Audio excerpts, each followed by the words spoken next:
So it seems you guys really enjoyed the last time I talked about anti-SJWs. Oh my god! What the fuck? Looking back on my video, there are definitely things to criticize about it. I was going on vacation, so I only had like a couple days to write my script, and some parts of it naturally felt rushed because of it. I didn't always take the necessary time to find the exact example or source to back up my claims. I still stand by everything I said, but there are definitely things that I should work on when it comes to writing structured videos and calling other people out. However, this mixture of people criticizing my video making abilities and the die-hard fans of The Critical Drinker came together to write over 5,000 comments. And damn it, I lost 2 years to COVID, and you can be damn sure I'm not going to waste another year responding to fans of The Critical Drinker. However, I did read quite a lot of them, and oh boy was it glorious. The comment section was filled with a lot of toxic masculinity, and to be honest, I was definitely expecting that. There are some fun ones, like this man who said that Turf is the kind of guy to ride a horse with both legs hanging over one side. And it's just good fun.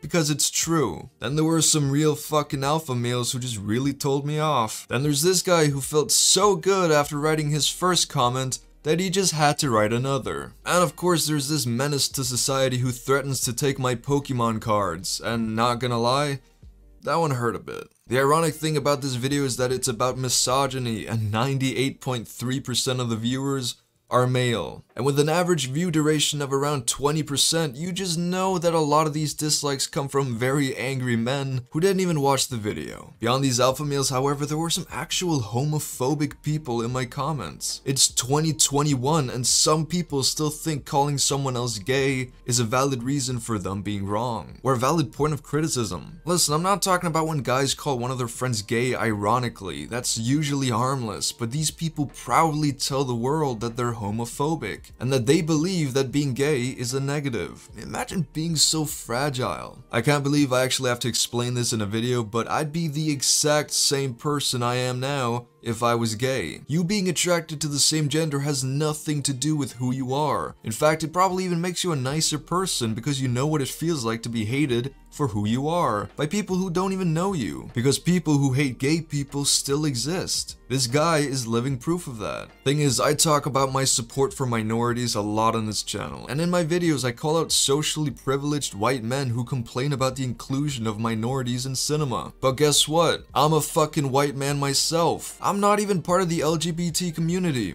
I'm a straight, cisgender white man, as plain as they get. A big fat normie, and that's okay. Being white, being straight, being a man is not a bad thing, despite what a few extremists would say. Listen, don't let a misandrist you've seen somewhere make you believe that feminism is about genuinely hating men, because it's not. You do not have to apologize for being born a white man, but you can learn to accept that there is still social inequality in the world today. Personally, I have never been treated negatively for things I can't change. My race and my gender have only ever been a privilege, and that's not to say that I haven't had struggles in life. I have, like everyone has. The point is that my struggles haven't come from the color of my skin, or what's between my legs, or who I love. Yes, white people can technically experience racism or prejudice, and men can experience sexism, and it fucking sucks. But the reality is that acts of prejudice and discrimination happen way less to white men than to other social groups. However, I'm not gonna sit here all day and complain about being called a soy boy or educating my viewers on how to be respectful. Let's move on to what I really want to talk about today. The one thing that really stood out to me in the comments was the amount of people who don't know what a reactionary is. People thought it was absolutely hilarious to point out the fact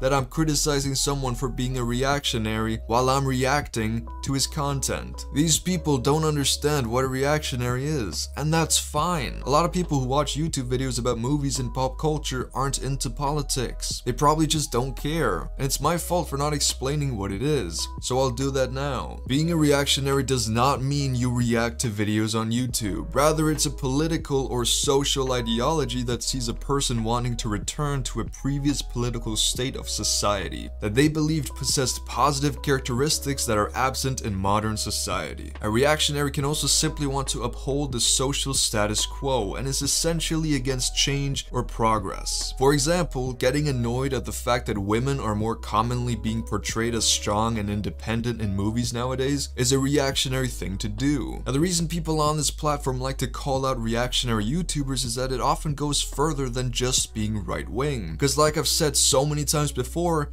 if your political viewpoints lean right, then that's fine. Please don't think I'm attacking someone just for being right-wing. The real problem is with the people who are either extreme right and therefore are against human rights movements for women, people of color, LGBTQ+, and other social minorities, or the people who are just grifters, which is a term used for people who indulge in petty or small-scale swindling. In terms relevant to YouTube and anti-SJWs, it's someone who doesn't actually care about what they're talking about and are just in it for the money or attention. If my comment section taught me anything, it's that there is a large audience on YouTube for anti-SJW and anti-woke content. It's people who believe that any person of color or any woman in a prominent role in a big franchise nowadays is just some kind of political agenda or a forced diversity movement that aims to ruin cinema as we know it. There are a lot of people who think this way on YouTube, and you can find a lot of YouTubers who have realized this and use this mindset to make a shit ton of money. The thing is, the critical drinker isn't nearly the worst of these kinds of people. He's actually just a film reviewer who usually focuses on the art of cinema and doesn't outright center his channel around anti-SJWs. But sometimes he just can't stop himself from going to great lengths to point out wokeism in cinema, even in places where it's just not needed. Too often does he blame the quality of a movie on the inclusion of a woman or a person of color, or any mention in the movie about social issues. And that's what we looked at in my previous video. He may have proper analytical reasons for not liking Thor Ragnarok, but in the video we watched, he blames his dislike of the movie solely on the inclusion of strong female characters. And realised that he basically spends the whole movie playing second fiddle to strong female character and strong female antagonist, and getting his ass kicked by both. He persuades his audience that watches this video to be against women in movies that aren't in roles that they're used to. And yes, you don't need to tell me that,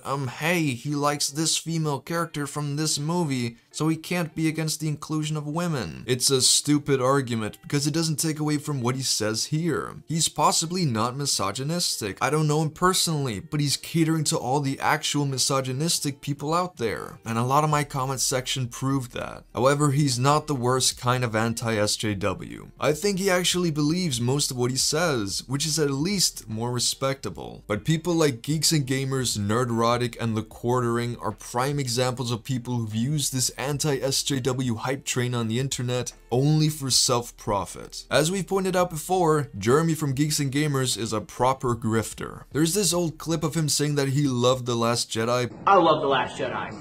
I love The Last Jedi. And I think it did a damn good job for being what it needed to be for Star Wars.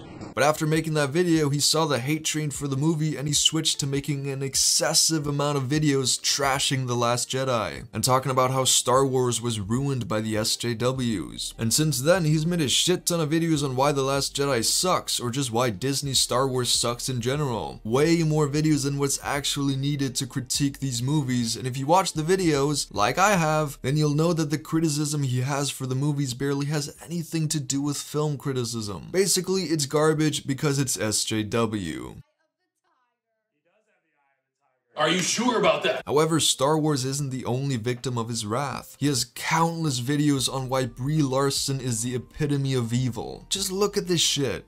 There's hundreds of videos. He doesn't actually hate Brie Larson or what she stands for. He just knows that her name will get him a shit ton of views from young men or teenagers who hate feminism. Because yes, people hate Brie Larson for being a feminist and for having a bit of an attitude in a couple of interviews she did for Captain Marvel. Anyone who hasn't been manipulated by toxic anti-SJW bullshit knows that nothing Brie Larson has done warrants hundreds of videos trashing her. And it's not just Geeks and Gamers. Grifters, Nerdrotic, TheQuartering, and so many more have this weird obsession with Brie Larson. And for the love of God, I don't understand what she's done to piss these people off. And trust me, I've tried to understand. I've watched a lot of these videos, but it just comes down to the fact that she has a personality that they don't like, and apparently she brought feminism into Marvel, which has then led to this new stream of woke agendas in the MCU, like the Falcon talking about racist undertones in modern society. These people pretend to be fighting for the purification of film, but in reality, they're just reactionary, anti-progressive grifters. Basically, movies nowadays aren't allowed to talk about the problems with society and try to change the way we view the world, even though movies have always talked about the problems with society and tried to change the way we look at the world. That's what art is, but now it just pays really fucking well to be mad about it, I guess, whereas it didn't before. Thing is, these people describe a social justice warrior as someone who pushes their political agendas into movies without actually giving a shit about the media in question, and they only care about their social message. I got this definition from Mr. Geeks and Gamers himself, and they all use it. Naturally, however, the definition of the word doesn't fucking matter. People tend to change its meaning depending on the context they use it in. For example, anyone who disagrees with them is an SJW. If you care about social issues, then you're an SJW. If you think the choice to cast a black woman as Ariel is cool, then you're an SJW. If you want more female characters in films, then you're an SJW. Even if you truly do care about that franchise. These people say they have a very specific definition of what an SJW is, but they'll use it on anyone who's even a little bit left-leaning. I get called an SJW myself all the time, even though I'm also a massive fan of Star Wars, and just generally think people deserve the same basic human rights and respect. The thing is, there definitely are examples of these so-called social justice warriors, people who are overly progressive to the point where they become aggressive and often lose touch of the issue that they're apparently so passionate about. Many of these people are performative. These types of people do exist, and yes, sometimes movies are created with the sole purpose of attracting a certain group of people to make money, instead of trying to make a good movie. And these movies don't fail because of the women or the people of color who are in the movie, they fail because of the lack of vision of what to do with these actors and with the story. Many movies have been made that shine a spotlight on racial and other social issues that are really fucking good. So it's not the push for inclusion that's the problem in modern cinema. However, people like TheQuartering, Nerdrotic, and Geeks and Gamers have gone so far into this anti-SJW movement that they don't understand what it even is that they're fighting for anymore. If you take one look at their channels, you'll see that they're massive fucking hypocrites. Think about the definition of a social justice warrior. It's someone who only cares about their social message. Someone who tries to interject their political values into something that they don't even care about. They do this shit all the time. Look at Nerdrotic, for example. This man doesn't look like he's a fan of the MCU anymore. He hates everything about all the new stuff that comes out. But yet, he's still pushing his social message. And yes, all this anti-SJW shit is still a social message. Talking about strong female characters or forced diversity ruining modern cinema is still talking about identity politics. The very thing they criticize. Saying that the Falcon and the Winter Soldier is woke garbage is an SJW thing to do, according to these people. Remember, this is all in reference to Jeremy's definition. Believe it or not, being against the increased inclusion of women and people of color in media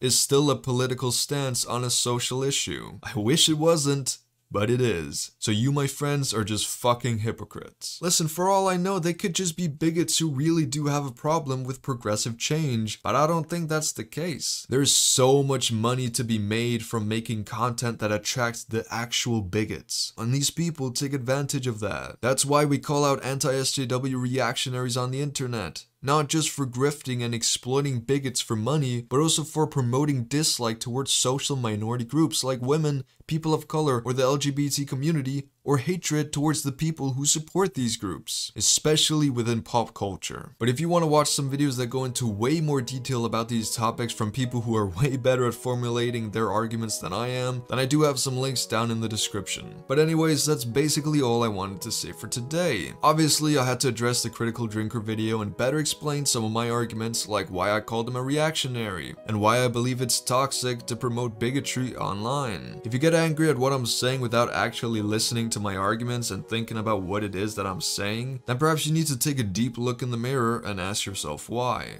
However, naturally, my word isn't law, and you all have the right to disagree with me. So let me know down in the comments whether you believe I'm right in my assessments, or whether I'm wrong, or whether I'm just a bit of both. If anyone wants to see in-depth videos about Nerdrotic or TheQuartering, then let me know down below too. However, for now, I'm going off to college, and I won't be making videos for at least a couple of weeks. It's not that I don't want to, it's just that I simply can't. I'll still be planning and writing those, so give me suggestions for people or topics to cover next. Other than that, I hope you all have a wonderful day. Stay safe and peace out.